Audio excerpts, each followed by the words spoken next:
Yes, finally we get to talk about Kratom.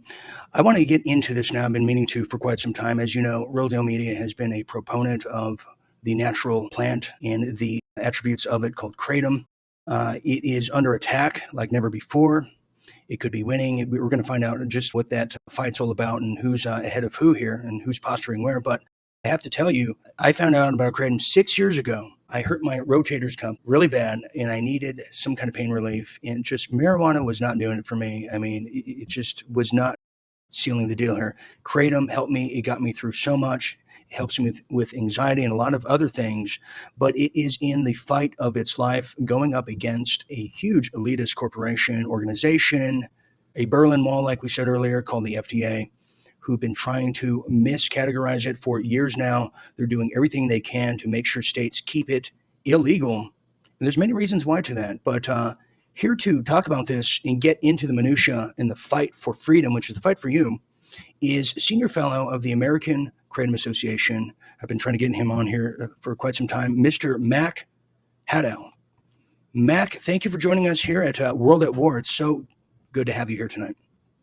Dean, well, thank you for the invitation, because this provides a great opportunity to talk about a common goal that both of us share, that we need to let Americans have the freedom to make decisions, informed decisions about their health and well-being, and strip the FDA of their ability to interfere with those choices. Right. It's really about choice. And I think that's the big buzzword. And I think there's a connection between what we're talking about in Kratom, which has a lot to do with bodily autonomy, choice, and what people chose to get or not get during the so-called pandemic here, in whether they get miracle jabs or not. The same applies. Let's start from the top real quick, Mac, is how did you discover Kratom? Because everybody has a story, and there's a lot of people watching this right now that may not even know what Kratom exactly is. So I got into politics when I was a young man, and I ran Orrin Hatch's campaign for the United States Senate in 1976. I was 25 years old at the time. And Orrin Hatch, after he was elected, became the champion of the dietary supplement industry in the United States. He fought the FDA consistently, and I learned from him about the importance that Americans having the freedom to make these choices and why they should be entitled to that, as opposed to the overregulation by the FDA. And in 1994, there was a law passed that was championed by Senator Hatch called the Dietary Supplement Health and Education Act. And while I had left Senator Hatch's staff by that time, I had served as the chief of staff of the Department of Health and Human Services during the Reagan administration. And I had seen firsthand the kind of overregulation that the FDA imposes on industries that they don't like. And dietary supplements was one of those things. And it led to the passage of this DSHEA Act unanimously by the Congress, which slapped the FDA down.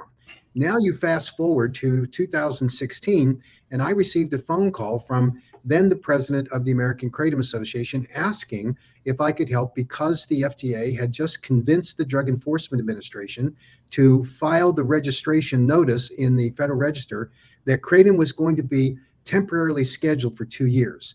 They asked if I could help.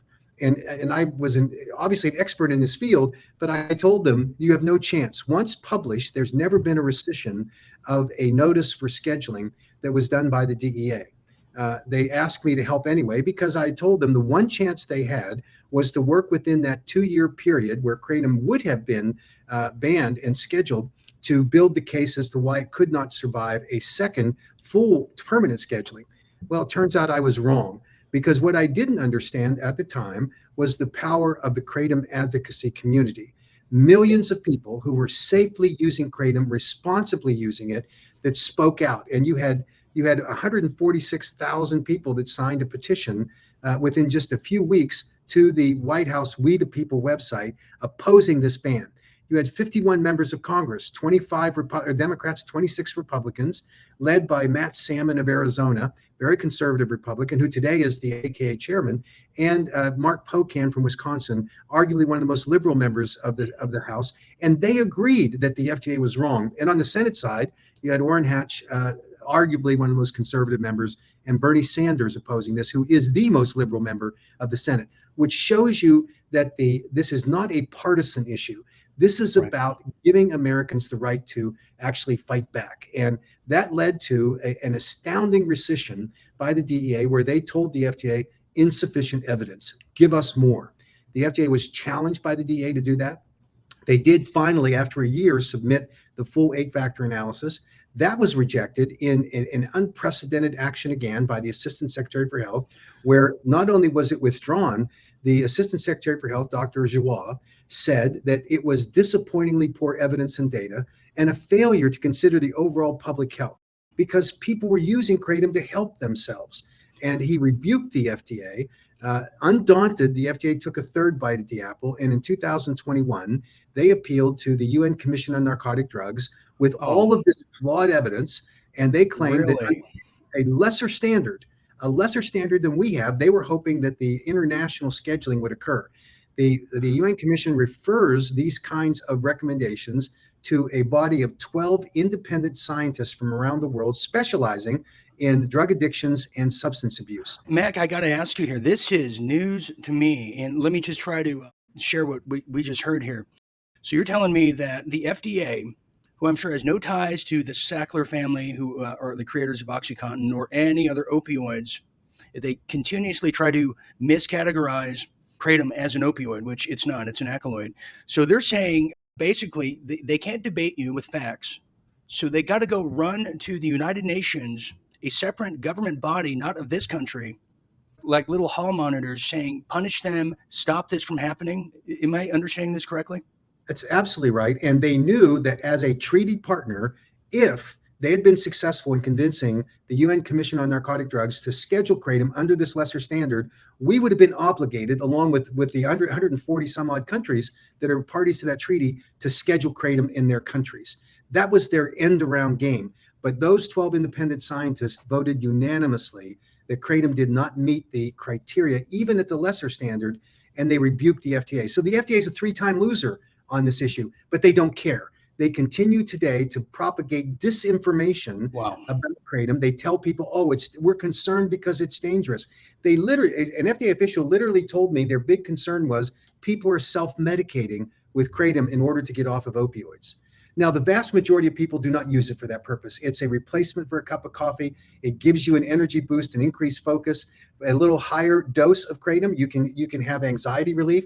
And then at a higher dose, people are a smaller proportion of the Kratom consuming population of the 15 million Americans who use it. They find relief from being able to wean off opioids. Why in the world would we block people from doing that? The National Institute on Drug Abuse heartily endorses Kratom as a harm reduction tool that ought to be available to every American. And the FDA persists in their war on Kratom, and we're beating them. They cannot win on this battle because the science is against them, and they know it. They're now just throwing like a petulant child their fit, and they're using every regulatory scheme that they can create in order to impose bans on Kratom as a de facto pocket ban that they can't accomplish with the science. Oh, okay, this is incredible stuff. So basically, the new name for the FDA is 3 times a loser, and I love that creation of yours. But I want to get into the FDA now because the FDA seems to be everybody's mommy and daddy here.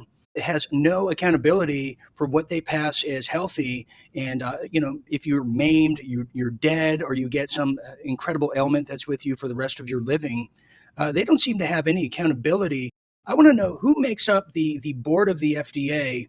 Are they connected to any kind of pharmaceutical companies out there? Because we know that's certainly the case in the Centers for Deception Control. We know that's the case, or was the case, during the Obama administration when he passed the Monsanto Protection Act. Lo and behold, the former Monsanto execs were now the execs of the FDA. Are we looking at a similar kind of lineup here as Kratom is now being targeted?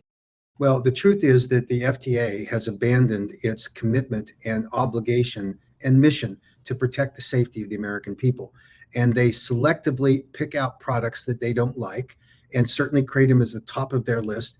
They mischaracterize Kratom as an opioid when it's not by chemistry, not by law, and not by chemical definition.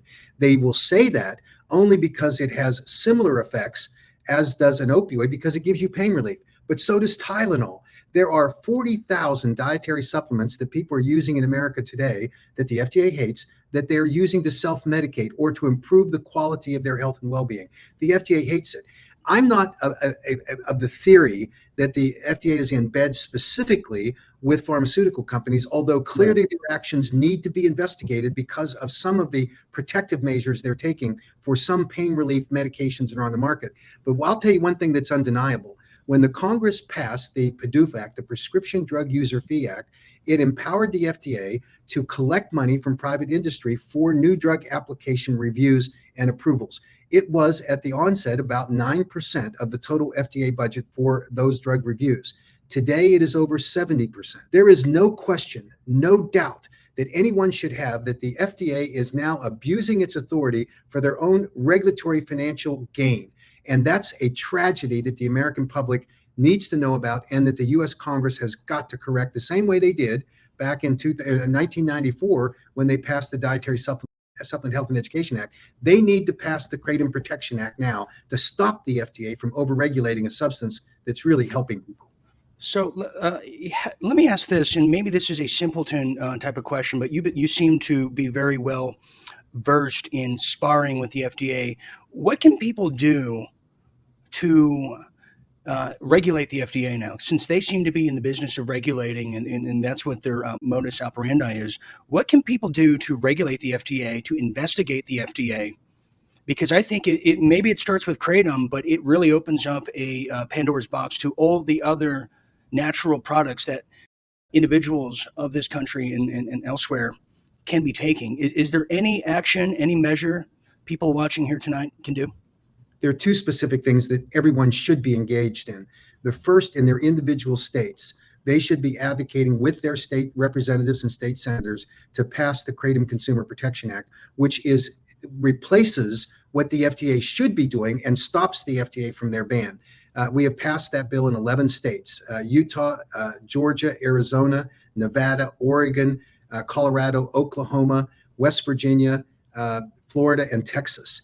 And we have it active this year in 7 additional states. We want to get to the point where we have 30 plus states that have passed that, which will put enormous pressure on the FDA.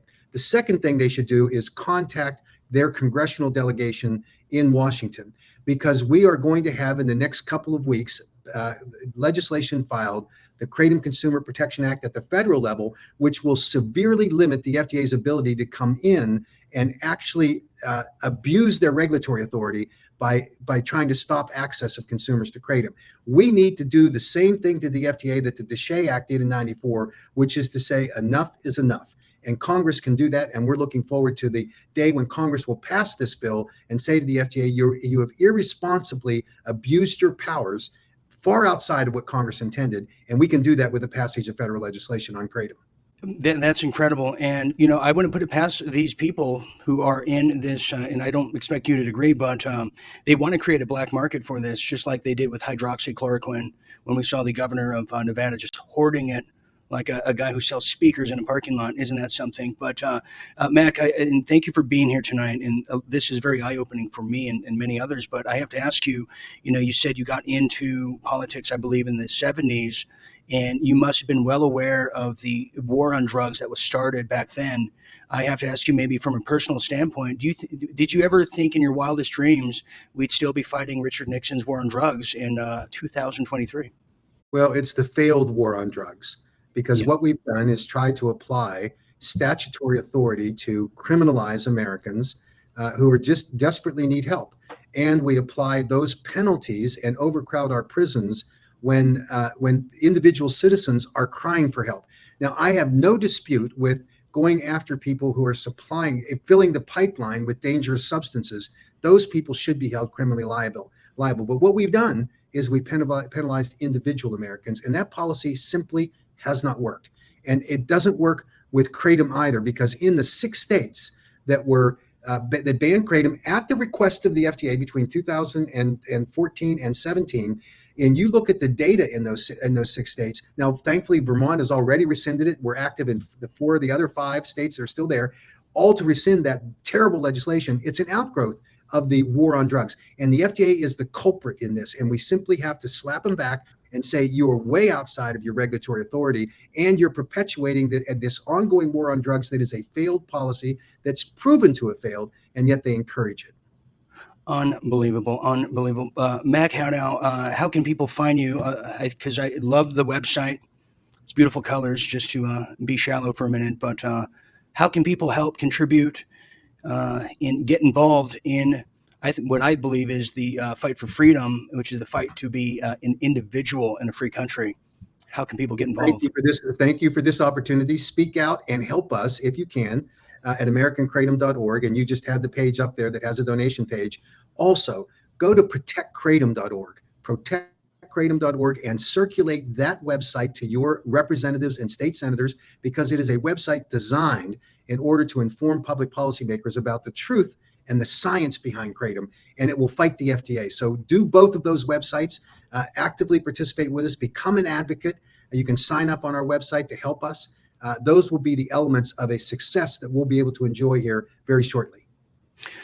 Wonderful. Well, I applaud your effort, and I'm sure you must have to have a handful of kratom to fight the FDA. I mean, the anxiety that you must feel, I can't even imagine. So, We're a anyways, kratom family. My wife and I both are consumers, and we love it, and it helps us. yeah.